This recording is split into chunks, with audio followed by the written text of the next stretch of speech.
Selamat pagi Bapak Ibu Saudara, Shalom. Marilah pagi hari ini kita menaikkan syukur kita pada Tuhan. Sebab kita adalah umat yang telah menang di dalam Tuhan. Karena Yesus yang memegang tangan kita dalam setiap keadaan apapun. Tuhan selalu ada untuk setiap kita. Mari naikkan syukur kepada Dia. Ku tidak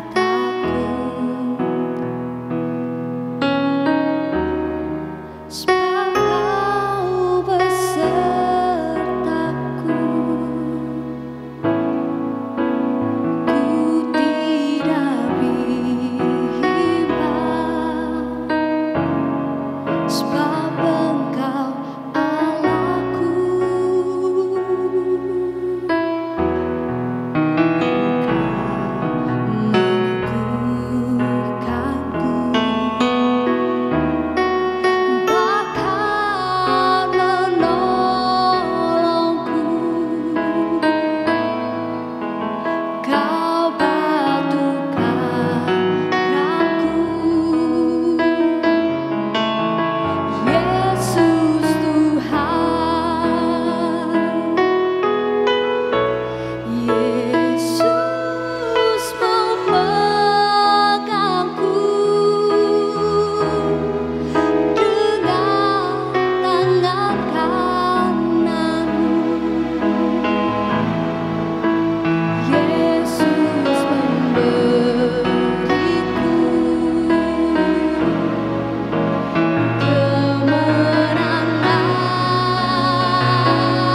sebab Kau Tuhan bersama dengan kami. Dan tiba saatnya Tuhan, kami akan mendengarkan sabda kebenaran akan firman-Mu. Berkati yang menyampaikan kebenaran akan firman-Mu Tuhan. Kiranya Tuhan semakin berikan hikmat, pewahyuan untuk yang menyampaikan kebenaran akan firman-Mu Tuhan. Ketika setiap firman yang disampaikan dapat menjadi rema untuk setiap kami Bapa, supaya kami semakin hari menjadi serupa dengan Engkau Tuhan. Sungguh kami siap akan mendengarkan sabda kebenaran akan firman-Mu Tuhan. Di dalam satu nama Tuhan Yesus, haleluya, amin. Shalom saudara yang dikasihi Tuhan. Pada kesempatan yang indah ini mari kita belajar bersama-sama akan kebenaran firman Tuhan. Dan pagi hari ini saya akan ambil tema kasih karunia membuat maut ditelan di dalam kemenangan. Mari langsung saja saya mengajak setiap kita membaca bersama-sama di 1 Korintus 15 ayatnya yang ke-54 sampai dengan ayatnya yang ke-58. 1 Korintus 15 ayat 54 sampai dengan 58. Demikian bunyi firman Tuhan. Dan sesudah yang dapat binasa ini mengenakan yang tidak dapat binasa, dan yang dapat mati ini mengenakan yang tidak dapat mati, maka akan genaplah firman Tuhan yang tertulis, maut telah ditelan dalam kemenangan. Hai maut, di manakah kemenanganmu? Hai maut, di manakah sengatmu? Sengat maut ialah dosa, dan kuasa dosa ialah hukum Taurat. Tetapi syukur kepada Allah yang telah memberikan kepada kita kemenangan oleh Yesus Kristus, Tuhan kita. Karena itu saudara-saudaraku yang kekasih, berdirilah teguh, jangan goyah, dan giatlah selalu dalam pekerjaan Tuhan. Sebab kamu tahu bahwa dalam persekutuan dengan Tuhan, jerih payahmu tidak sia-sia.